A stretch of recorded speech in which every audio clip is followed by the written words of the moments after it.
Motu proprio tra le sollecitudini del Sumo Pontífice Pío X sobre la música sagrada. Entre los cuidados propios del oficio pastoral, no solamente de esta cátedra, que por inescrutable disposición de la providencia, aunque indigno, ocupamos, sino también de toda iglesia particular. Sin duda, uno de los principales es el de mantener y procurar el decoro de la casa del Señor, donde se celebran los augustos misterios de la religión y se junta el pueblo cristiano a recibir la gracia de los sacramentos, asistir al santo sacrificio del altar, adorar al augustísimo sacramento del cuerpo del Señor y unirse a la común oración de la Iglesia en los públicos y solemnes oficios de la liturgia. Nada, por consiguiente, debe ocurrir en el templo que turbe,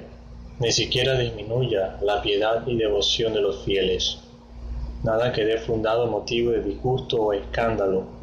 Nada, sobre todo, que directamente ofenda el decoro y la santidad de los sagrados ritos y, por este motivo, sea indigno de la casa de oración y la majestad divina. Ahora, no vamos a hablar uno por uno de los abusos que pueden ocurrir en esta materia. Nuestra atención se fija hoy solamente en uno de los más generales, de los más difíciles de desarraigar, en uno que tal vez debe deplorarse aún allí donde todas las demás cosas son dignas de la mayor alabanza por la belleza y suntuosidad del templo, por la asistencia de gran número de eclesiásticos, por la piedad y gravedad de los ministros celebrantes.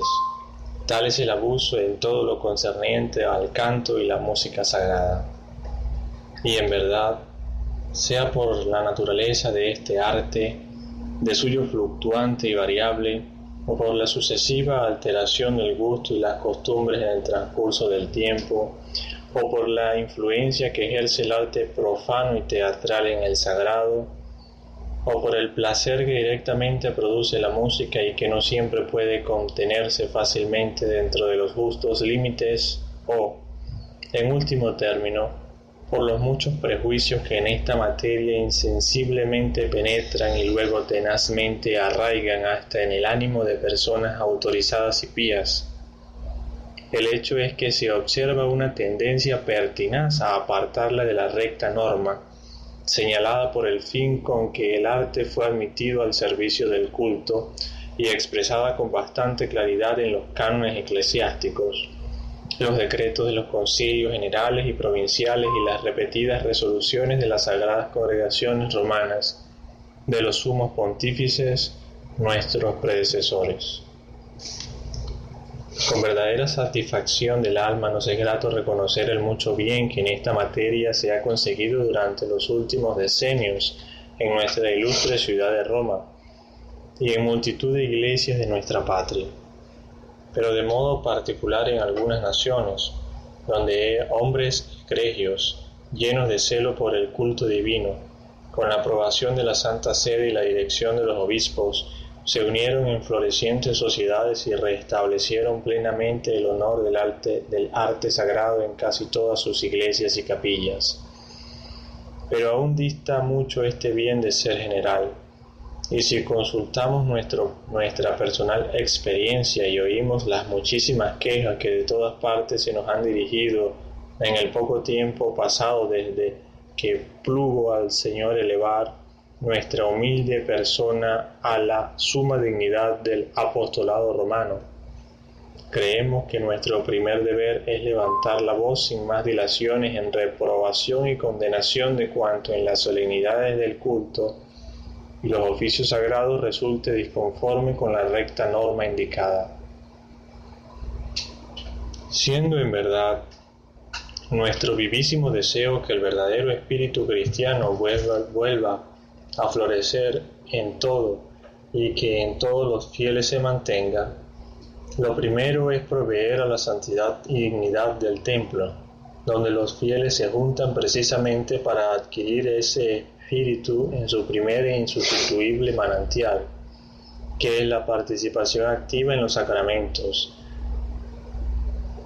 en los sacrosantos misterios y en la vida pública y solemne oración de la Iglesia. Y en vano será esperar que en ese olor En vano será esperar que descienda copiosamente sobre nosotros la bendición del cielo, si nuestro obsequio al Altísimo no asciende en olor de suavidad. Antes bien, pon en la mano del Señor el látigo con el que el Salvador del mundo arrojó del templo a sus indignos profanadores. Con este motivo, y para que de hoy en adelante nadie alegue la excusa de no conocer claramente su obligación y quitar toda duda en la interpretación de algunas cosas que están mandadas, estimamos conveniente señalar con brevedad los principios que regulan la música sagrada en las solemnidades del culto y condensar al mismo tiempo, como en un cuadro, las principales prescripciones de la Iglesia contra los abusos más comunes que se cometen en esta materia. Por lo que de motu propio y ciencia cierta publicamos esta nuestra instrucción, a la cual, como si fuese código jurídico de la música sagrada, queremos con toda plenitud de nuestra autoridad apostólica se reconozca fuerza de ley, imponiendo a todos por estas letras de nuestra mano la más escrupulosa obediencia. Instrucción acerca de la música sagrada. Principios generales. Como parte integrante de la liturgia solemne, la música sagrada tiende a su mismo fin, el cual consiste en la gloria de Dios y la santificación y edificación de los fieles. La música contribuye a aumentar el decoro y esplendor de las solemnidades religiosas,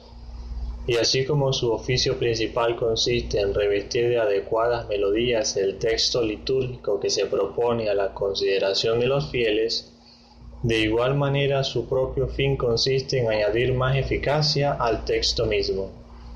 para que, por tal medio, se excite más la devoción de los fieles y se preparen mejor a recibir los frutos de la gracia, propios de la celebración de los sagrados misterios. Por consiguiente, la música sagrada debe tener en grado eminente las cualidades propias de la liturgia. Conviene a saber, la santidad y la bondad de las normas, de donde nace espontáneo otro carácter suyo, la universalidad. Debe ser santa y por lo tanto excluir todo lo profano,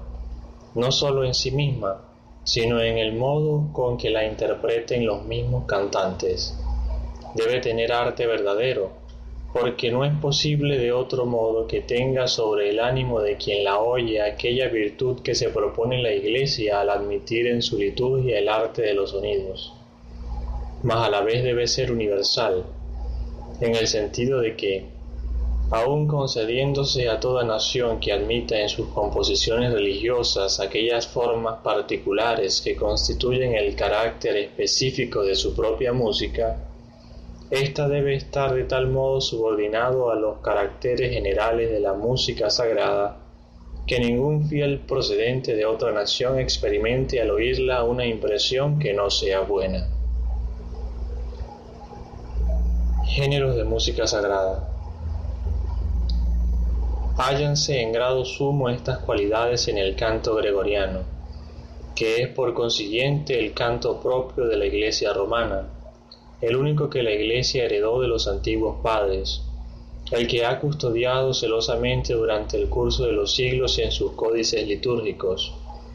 el que en algunas partes de la liturgia prescribe exclusivamente, el que estudios recentísimos han restablecido felizmente en su pureza e integridad. Por estos motivos, el canto gregoriano fue tenido siempre como acabado modelo de música religiosa, pudiendo formularse con toda la razón esta ley general. Una composición religiosa será más sagrada y litúrgica cuanto más se acerque en aire, inspiración y sabor a la melodía gregoriana, y será tanto menos digna del templo cuanto más diste de este modelo soberano. Así pues, el antiguo canto gregoriano tradicional deberá restablecerse ampliamente en las solemnidades del culto, teniéndose por bien sabido que ninguna función religiosa perderá nada de su solemnidad, aunque no se cante en ella otra música que la de gregoriana. Procúrese especialmente que el pueblo vuelva a adquirir la costumbre de usar del canto gregoriano, para que los fieles tomen de nuevo parte más activa en el oficio litúrgico, como solían antiguamente. Las supradichas cualidades se hallan también en sumo grado en la polifonía clásica, especialmente en la escuela romana, que en el siglo XVI llegó a la meta de la perfección con las obras de Pedro Luis de Palestrina, y que luego continuó produciendo composiciones de excelente bondad musical y litúrgica. La polifonía clásica se acerca bastante al canto gregoriano, supremo modelo de toda música sagrada, y por esta razón mereció ser admitida, junto con aquel canto, en las funciones más solemnes de la liturgia, como son las que se celebran en la capilla pontificia. Por consiguiente, también esta música deberá restablecerse copiosamente en las solemnidades religiosas, especialmente en las basílicas más insignes, en las iglesias catedrales y en los seminarios e institutos eclesiásticos, donde no suelen faltar los medios necesarios. La Iglesia ha reconocido y fomentado en todo tiempo los progresos de las artes, admitiendo en el servicio del culto cuanto en el curso de los siglos el genio ha sabido hallar de bueno y bello. Siempre salva la ley litúrgica. Por consiguiente, la música más moderna se admite en la Iglesia, puesto que cuenta con composiciones de tal bondad, seriedad y gravedad, que de ningún modo son indignas de las solemnidades religiosas. Sin embargo, como la música moderna es principalmente profana, deberá cuidarse con mayor esmero que las composiciones musicales de estilo moderno que se admitan en las iglesias no contengan cosa alguna profana, ni ofrezcan reminiscencias de motivos teatrales, y no estén compuestas tampoco en su forma externa imitando la factura de las composiciones profanas. Entre los varios géneros de música moderna,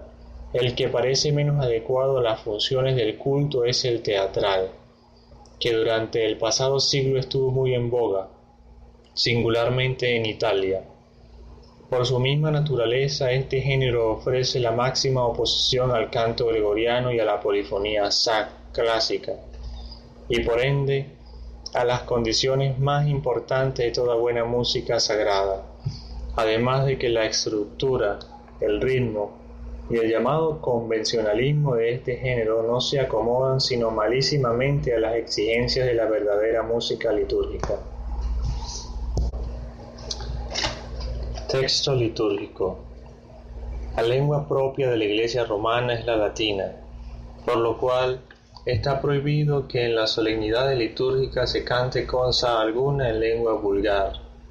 y mucho más que se canten en lengua vulgar las partes variables o comunes de la misa o el oficio. Estando determinados para cada función litúrgica los textos que han de ponerse en música y el orden que se deben cantar, no es lícito alterar este orden, ni cambiar los textos prescritos por otros de elección privada, ni omitirlos enteramente o en parte, como las rúbricas no consienten que se suplan con el órgano ciertos versículos, sino que éstos han de recitarse sencillamente en el coro. Pero es permitido, conforme a la costumbre de la Iglesia romana, cantar un motete al Santísimo Sacramento después del Benedictus de la misa solemne, como se permite que, luego de cantar el ofertorio propio de la misa, pueda cantarse en el tiempo que queda hasta el prefacio un breve motete con palabras aprobadas por la Iglesia.